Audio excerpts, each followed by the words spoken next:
नमस्कार। मैं सुनीता कथा मंथन में आप सबका स्वागत करती हूँ। कथा मंथन में आज सुनिए विशंबरनाथ शर्मा कौशिक जी की कहानी प्रेत। विशंबरनाथ शर्मा जी की अन्य कहानियाँ आपको हमारे प्लेलिस्ट से मिल जाएंगी, जिसका लिंक आपको एंड स्क्रीन पर मिल जाएगा। इसके साथ ही साथ उसका लिंक मैं आपको डिस्क्रिप्शन बॉक्स में भी दे दूंगी।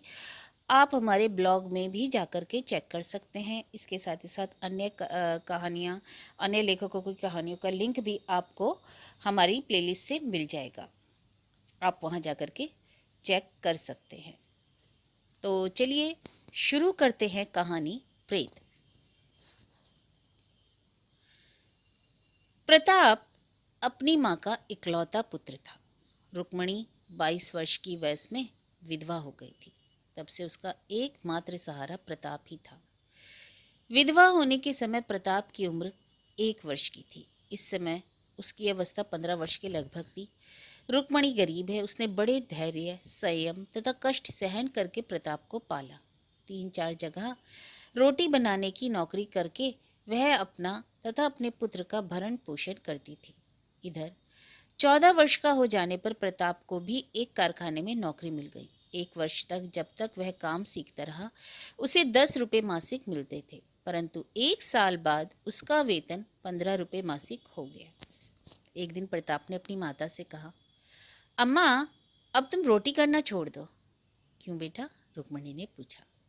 जब मैं कमाता हूँ तब तुम्हें कमाने की क्या जरूरत है? जरूरत क्यों नहीं है? और अब तो मैं 2 ही जगह की रोटी करती हूँ, 10 रुपये भी मिल जाते हैं। खाली तेरी कमाई से तो पूरा भी तो नहीं पड़ेगा। तुम्हारा रोटी करना मुझे अच्छा नहीं लगता। अगले महीने मेरी तनख्वाह और बढ़ जाएगी, 2 रुपये बढ़ेंगे।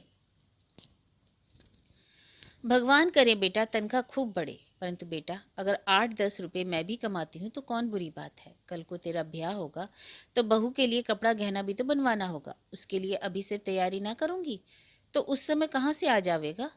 तेरी तनख्वाह तो खाने पहनने भर की ही तो होती है। प्रताप सोचने लगा, अम्मा ठीक ही तो कहती हैं। ब्याह होगा तो रुपए की जरूरत पड़ेगी, तब कहाँ से आएंगे। यह सोचकर प्रताप मौन हो गया। रुक्मणी ने समझ लिया कि उसकी बात प्रताप की समझ में आ गई, अतः यह जानकर मन ही मन बड़ी प्रसन्न हुई कि उसका प्रताप बड़ा समझदार है। यद्यपि रुक्मणी एक प्रकार से सुखी ही थी। भोजन वस्त्र का कोई कष्ट न था। प्रताप का स्वास्थ्य भी अच्छा था और वह स्वयं भी निरोग थी, परंतु तब भी उसके चित्त को शांति न थी। एक गुप्त चिंता के कारण वह बेचैन रहती थी। उसकी चिंता का कारण एक ज्योतिषी की भविष्यवाणी थी। उस ज्योतिषी ने प्रताप की कुंडली देखकर बताया था, तुम्हारा लड़का बड़ा होनहार है। यदि जीवित रहा तो बड़ी उन्नति करेगा, परंतु इसका जीवित रहना कठिन दिखाई पड़ता है। 15वें साल में इसकी एक अरिष्ट है। यदि उससे बच गया तो फिर अच्छी आयु भोग करेगा। प्रताप का 15वां वर्ष आरंभ हुए 2 मास हो चुके हैं। रुक्मणी की चिंता का यही कारण है। उक्त ज्योतिषी की भविष्यवाणी के पश्चात रुक्मणी ने ना जाने कितने ज्योतिषी को प्रताप की कुंडली दिखाई, परंतु किसी ने अरिष्ट की बात नहीं बताई।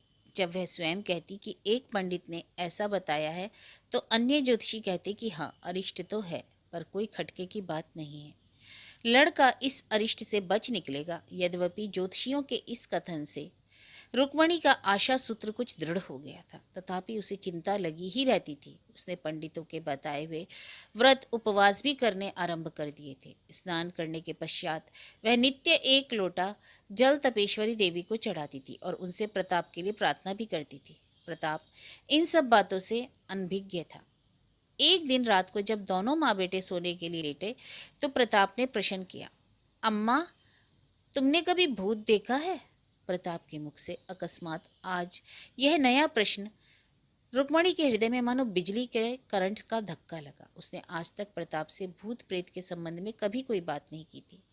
बचपन में भी उसने प्रताप को कभी भूत प्रेत का नाम लेकर नहीं डराया था। एक तो उसका विचार था कि ऐसा करने से बच्चे जन्म भर के लिए भीरू हो जाते हैं। दूसरे, उसे ज्योतिषी का कथन भी ऐसा करने से रोकता था। ज्योतिषी की भविष्यवाणी के कारण प्रताप से भूत प्रेत की बात करने में उसे कुछ आशंका सी मालूम होती थी। यही कारण था कि वह प्रताप के मुंह से उपयुक्त प्रश्न सुनकर इतनी विचलित हो उठी।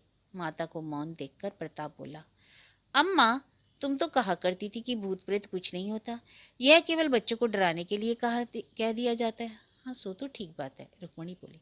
लेकिन अम्मा, हमारे साथ एक कुर्मी काम करता है, वह हमें भूत प्रेतों की बातें खूब सुनाया करता है। वह तो कहता है उसने भूत देखे हैं। झूठ बोलता है। झूठ नहीं अम्मा, वह तो कसम खाता था। ऐसा? ऐसों की कसम का क्या इतवार? एतवार क्यों नहीं? बाजे आदमी अपने को बड़ा जताने के लिए झूठी बातें कह दिया करते हैं। वह ऐसा नहीं है। तू क्या जाने? वाह, जानता क्यों नहीं, वह झूठ नहीं बोलता। अरे तू तो पागल है, उसने कहा और तूने मान लिया। वह कहता था कि भूत से डरना नहीं चाहिए। जो भूत से डरता नहीं है उसका भूत कुछ भी नहीं बिगाड़ सकता। हाँ, जो डरता है उसे वह जरूर तंग करता है। खैर होगा, तुझे ऐसी बातें नहीं सोचनी चाहिए। अम्मा, मेरी बड़ी इच्छा है कि मैं भूत देखूं। तुझे डर नहीं लगेगा? डर? अभी तो ऐसा मालूम होता है कि डर नहीं लगेगा। अच्छा अम्मा, तुम देखो तो तुम्हें डर लगे? मैं देखूं ही काहे को? जो दिखाई पड़ जाए तो? मैं कभी नहीं डरूंगी। हाँ, डरना नहीं चाहिए, मैं भी नहीं डरूंगा। वह कुर्मी कहता था कि उसके गान में एक आदमी है, वह भूतों को बुला लेता है, उसका सिर बुला लेता है। तू ऐसी बातें ना सुना कर। मुझे ये बातें बड़ी अच्छी लगती हैं। अभी अच्छी लगती हैं, फिर डरने लगेगा। ना अम्मा, मैं नहीं डरूंगा। अब की वह कुर्मी जब छुट्टी लेकर गांव जाएगा तो मैं भी उनके साथ जाऊंगा। और क्यों जाएगा? वहाँ जो आदमी भूत बुलाता है उसे भूत बुलाकर देखूंगा। पागलपने की बात तो करे नहीं। भला तुझे वहाँ जाने दूंगी मैं? क्यों नहीं जाने दूंगी? कोई बात भी है? खामखा तुझे कुछ अंड संड दिखाकर डरा दिया तो? सो मैं ऐसा डरने वाला नहीं अम्मा। जब तुम कहती हो कि तुम भूत देखकर नहीं डरोगी तो मैं कैसे डर जाऊंगा? मैं भी नहीं डरूंगा। अरे मेरी बात और है, तू अभी बच्चा है। बच्चा हूं तो क्या हुआ, मुझे डर नहीं लगता? डर नहीं लगता यह तो अच्छी बात है, पर भूत प्रेत का स्वांग देखकर डर जाए तो? नहीं डरूंगा। नहीं डरेगा तो ना सही। अच्छा अब सो जा, मुझे भी अब नींद आ रही है। इस वृतांत के 2 मास पश्चात प्रताप बीमार पड़ा। पहले तो रोग का निदान सामान्य ज्वर किया गया, परंतु 1 सप्ताह व्यतीत होने पर चिकित्सक ने टाइफाइड निश्चित किया। प्रताप की माता भविष्यवाणी के कारण धड़कते हुए हृदय तथा विचलित मस्तिष्क से प्रताप की सेवा करने लगी। चिकित्सक ने 21 दिन की अवधि नियुक्त की थी, परंतु जब 21 दिन व्यतीत हो जाने पर भी ज्वर का वेग नहीं घटा, तब चिकित्सक ने 29वें दिन की आशा दिलाई, परंतु प्रताप की हालत प्रतिदिन चिंताजनक ही होती गई। एक दिन प्रातःकाल प्रताप ने कहा, अम्मा, क्या है बेटा मेरा लाल? रुक्मणी ने प्रताप के सिर पर हाथ फेरते हुए कहा। प्रताप मुस्कुराया। उसके दीनहीन मुख पर मुस्कान देखकर रुक्मणी की क्षीण आशा किरण कुछ क्षण के लिए उद्दीप्त हो उठी। रुक्मणी भी मुस्कुराने का प्रयत्न करती हुई बोली, क्या है बेटा? आज रात मैंने सपने में पिताजी को देखा है। रुक्मणी चौंक पड़ी। उसकी उद्दीप्त आशा किरण सहसा क्षीणतर हो गई। जब घबराकर बोली, पिताजी? तू पिताजी को क्या जाने? मैं तो नहीं जानता, पर तुमने बताया जो था। तूने तूने उन्हें पहचाना कैसे? तुमने पहचानवाया। एक आदमी आया, वह मुझसे बोला, हमारे साथ चलोगे? इतने में जानो तुम भी वहां आ गई और तुमने कहा कि प्रताप तेरे पिताजी हैं। बस फिर कुछ याद ही नहीं क्या हुआ। रुक्मणी का हृदय डूबने लगा। चीख मारकर रो पड़ने की प्रवृत्ति हुई, परंतु उसने बड़े धैर्य के साथ अपने को संभाला और किंचित गदगद कंठ से बोली, ठीक है, ला तुझे दवा दे दूं, समय हो गया। यह कहकर रुक्मणी औषध देने का आयोजन करने लगी। प्रताप बोला, अम्मा, अगर पिताजी तुम्हारे सामने आकर खड़े हो जाए तुम्हें डर लगेगा? अरे, अपने प्यारों से कहीं डर लगता है? डर तो गैर आदमी से लगता है। प्रताप मानो माता की बात पर विचार करता हुआ बोला, हाँ और क्या, अपने से क्या डर और किसी से क्या डर? डरना नहीं चाहिए, फिर भी आदमी डरते हैं। क्यों डरते हैं? जो ना समझ होते हैं वही डरते हैं। ले दवा खा ले। दवा खाकर प्रताप बोला, आज तबीयत कुछ अच्छी है। रुक्मणी की आशा ज्योति का प्रकाश पुनः कुछ पड़ा। वह प्रसन्न होकर बोली, अब भगवान चाहे तो तू जल्दी ही अच्छा हो जाएगा। परंतु उसी रात को प्रताप के जीवात्मा ने अपना नश्वर शरीर त्याग दिया। रुक्मणी के शोक का पारावार न था। उसका रुदन सुनकर लोगों का हृदय पानी होता था। मोहल्ले के 4 आदमी आए, उसे समझा बुझाकर चले गए। दालान में तेल का दीपक टिमटिमा रहा था। उसके क्षीण प्रकाश में रुक्मणी प्रताप के शव के पास बैठी हुई थी। शव का संपूर्ण शरीर एक चादर से ढका था, केवल मुख खुला हुआ था। रुक्मणी शव के सिर पर हाथ रख के बैठी थी। चिल्लाते चिल्लाते उसका कंठ स्वर भंग हो गया था। वह कभी चिल्लाकर रोने लगती और कभी हाय हाय करने लगती थी।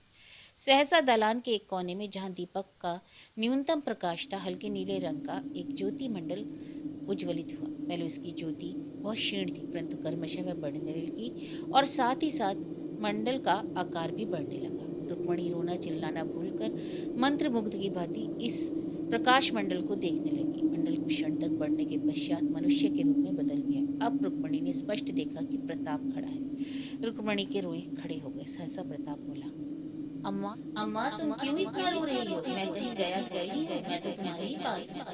रुक्मणी ने अवाक मुख तथा विस्फुरित नेत्रों से यह सब देखा और सुना। उसकी दृष्टि एक बार शव की ओर गई और वहां से उठकर प्रताप की अपार्थिव मूर्ति पर पड़ी। उसके मुख से एक चीख निकली और वह बेहोश होकर दीवार के सहारे लुढ़क गई। मूर्ति के मुख की मुस्कान विलीन हो गई। उसके स्थान पर निराशा तथा विरक्तता का भाव उदय हुआ। मूर्ति अंधकार में घुलने लगी और कर्मशः क्षीण होकर लुप्त हो गई।